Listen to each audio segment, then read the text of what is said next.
नमस्कार दोस्तों, ज्ञान सागर में आपका स्वागत है। तो चलिए बात करते हैं नक्सलिज्म के ऊपर कि इंडिया में नक्सलिज्म की शुरुआत कैसे हुई। पहली बार नक्सलिज्म कहाँ पे हुआ, ठीक है, नक्सलिज्म का नाम कहाँ से आया। ओके, सीपीआई में कैसे, सीपीआई माओइस्ट में कैसे इंडिया में इसे यूएपीए के अंदर टेररिस्ट कैटेगरी दिया गया है, ठीक है। माओ जेडोंग ने कैसे सीपीआई को इंडिया में इन्फ्लुएंस किया, ठीक है। तो इसका हिस्ट्री थोड़ा जानते हैं नक्सलिज्म इन इंडिया के ऊपर। तो फिर रिसेंट एक कंटेक्स्ट आया कि 61 माओइस्ट जो थे इंक्लूडिंग टॉप लीडर्स, इन्होंने सरेंडर किया है। महाराष्ट्र में इन्होंने सरेंडर किया गढ़चिरौली डिस्ट्रिक्ट में, ठीक है। अब इन्होंने सरेंडर कर दिया। अब इसके साथ सरेंडर में जो इनके लीडर थे मल्लोज्वाला वेणुगोपाल, इन्होंने सरेंडर कर दिया। हालांकि ये इंडिया के लिए बहुत प्रोग्रेसिव बात है कि सीपीआई माओइस्ट ने सरेंडर किया। सीपीआई माओइस्ट इंडिया में टेररिस्ट कैटेगरी में आते हैं। ये गवर्नमेंट को परेशान करते हैं, फोर्स करते हैं, पब्लिक आर्म रिबेलियन लेके आते हैं, पीपल्स रिबेलियन लेके आते हैं। देखिए सीपीआई जो माओइस्ट है ना, कम्युनिस्ट, इनका नियम ही यही है कि पीपल रिवॉल्यूशन लेके आए, गवर्नमेंट जो सत्ता में है उसको खदेड़ दिया जाए और पीपल का राज एस्टेब्लिश किया जाए। ये सीपीआई का मतलब कम्युनिस्ट का ये नियम है। और ये कहाँ से हुआ है? ये माओ जेडोंग से इन्फ्लुएंस हुआ है। माओ जेडोंग कौन थे? माओ जेडोंग चाइना के एक लीडर थे। माओ जेडोंग चाइना के लीडर थे, ठीक है। ये है माओ जेडोंग। जो कम्युनिस्ट की जो आइडियोलॉजी है ये इन्हीं से निकला हुआ है। चाइना में जो अभी चाइना का सिस्टम है, ठीक है, कम्युनिस्ट सिस्टम, ये इन्होंने एस्टैब्लिश किया था 1947 में और 1949 में People's Republic of China establish होता है, ठीक है।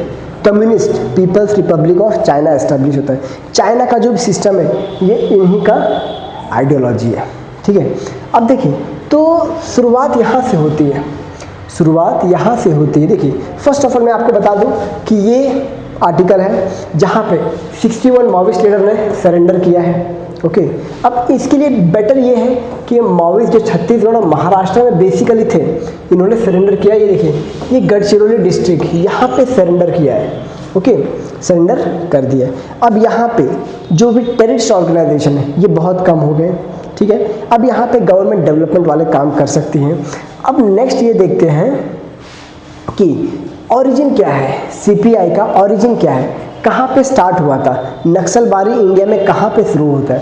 तो देखिए नक्सलबारी 1967 में यहाँ पे हुआ था, वेस्ट बंगाल के नक्सलबारी विलेज में हुआ था। विलेज, इस गांव का नाम है नक्सलबारी, ठीक है। यहाँ पे शुरुआत हुई। यहाँ पे एक स्टोरी है छोटा सा, ये आप सुन लीजिए। स्टोरी ये है कि एक बंदा रहता है, ठीक है। हालांकि उस बंदे का नाम छोड़ लीजिए। वो एंटी नेशनल एक्टिविटी करता है, ठीक है, गवर्नमेंट को खदेड़ने का बात करता है। अब लोकल पुलिस ऑफिशियल के द्वारा वो मारा जाता है। अब उसके बेटे ने गवर्नमेंट से बदला लेने के लिए, आप एक स्टोरी समझिए, स्टोरी लाइन अप, ठीक है, गवर्नमेंट के बदला लेने के लिए उसने पीपल को, जो भी पब्लिक है वहाँ पे इकट्ठा किया।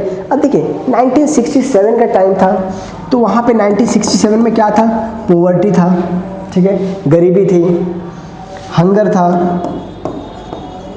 पॉवर्टी, हंगर, इलिटरेसी,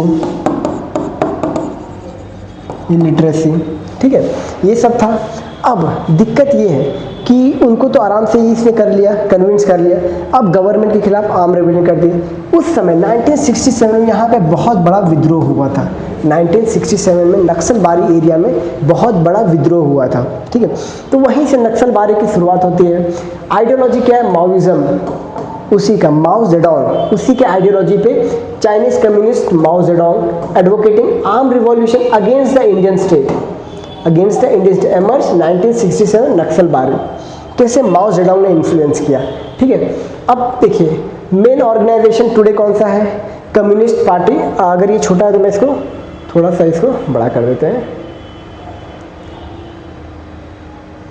देखिए मेन ऑर्गेनाइजेशन सीपीआई माओइस्ट, ठीक है। फॉर्म 2004 में इसका फॉर्मेशन हुआ था।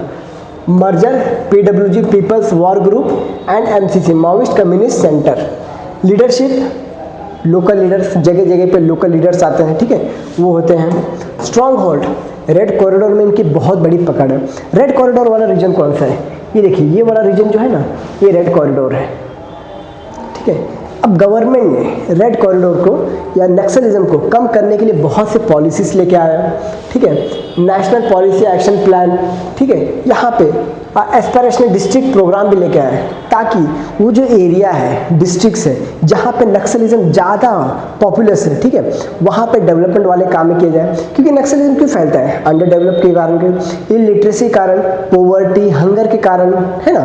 तो गवर्नमेंट ये एस्पिरेशनल डिस्ट्रिक्ट प्रोग्राम लेके आए, ताकि inclusive development in Naxal affected backward region, अगर वहाँ पे डेवलपमेंट करें तो वहाँ से नक्सलिज्म कम होने का चांसेस है।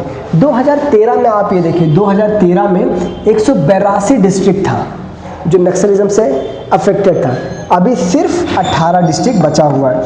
तो नक्सल रेड कॉरिडोर को रेड पॉकेट में शिफ्ट किया है गवर्नमेंट ने, ठीक है। तो ये है प्रूफ है कि डेवलपमेंट का प्रूफ है कि नक्सलिज्म अगर कम हुआ है तो डेवलपमेंट कहीं ना कहीं हो रहा है, ठीक है। तो ये बहुत से डॉक्ट्रिन, समाधान डॉक्ट्रिन लेके आए, जिसमें बात करते हैं स्मार्ट लीडरशिप की बात करते हैं, ठीक है। वहाँ पे लोकल लीडर को अराउज करेंगे, ठीक है, उनके हाथ में बागदौड़ देंगे। Educated people, aggressive strategy attend करेंगे, डेवलपमेंट वाला एग्रेसिव स्ट्रैटेजी। अगर कोई क्रिमिनल ये कर रहा है, उसे फोर्सफुल सबमिट करवाएंगे, ठीक है। मोटिवेशन, देश के प्रति पैट्रियोटिज्म बढ़ाना है, ठीक है। Actionable intelligence, okay.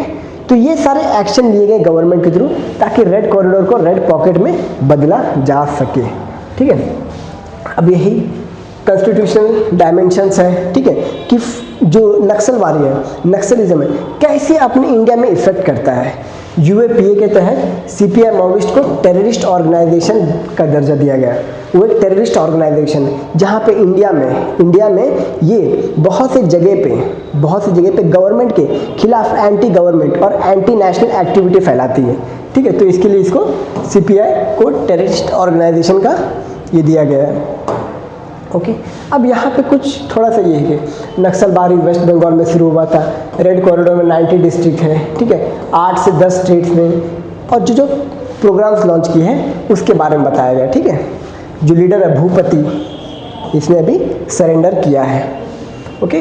तो मैंने माओ जेडोंग के बारे में पहले बता दिया, ठीक है। Mao Zedong ideology, protracted people's war, okay. Next, अब ये कुछ डिस्ट्रिक्ट है, छत्तीसगढ़ में इतने डिस्ट्रिक्ट है जहाँ पे नक्सलिज्म ज़्यादा है। यहाँ पे दंडकारण्य, ठीक है, छत्तीसगढ़ में एक रीजन है दंडकारण्य, यहाँ पे कुछ ज़्यादा ही अंडर डेवलपमेंट है, ठीक है, दंडकारण्य में, ठीक है। दंतेवाड़ा, सुकमा, बीजापुर, ये सब दंडकारण्य में नक्सल एरिया है, ओके। नेक्स्ट, झारखंड में लतेहार, चतरा, गुमला, लोहरदगा, पलामू, सिमडेगा, खूंटी, वेस्ट सिंहभूम, ये सब नक्सल अफेक्टेड एरिया है, जहाँ पे एंटी नेशनल एक्टिविटी होती है, एंटी गवर्नमेंट एक्टिविटी होती है, ओके। उड़ीसा में है कितने सारे डिस्ट्रिक्ट में, महाराष्ट्र में अभी रिसेंट जो गढ़चिरौली की बात हुई थी, यहीं पे 61 माओविस्ट ग्रुप ने अपना हथियार रख दिया है, ओके। तो ये एक तरह से डेवलपमेंट है। तेलंगाना में है, तेलंगाना में जो डिस्ट्रिक्ट है यहाँ पे, आंध्र प्रदेश में है Alluri Sitaramaraju, formally east west Godavari belt district है, डिस्ट्रिक्ट का नाम है, ठीक है। तो ये सब अपने नक्सल अफेक्टेड एरिया है। और जहाँ तक मैंने आपको बोला कि अगर नक्सल अफेक्टेड कॉरिडोर नक्सल पॉकेट में बन रहा है, मतलब कहीं ना कहीं डेवलपमेंट हो रहा है, ठीक है। धन्यवाद।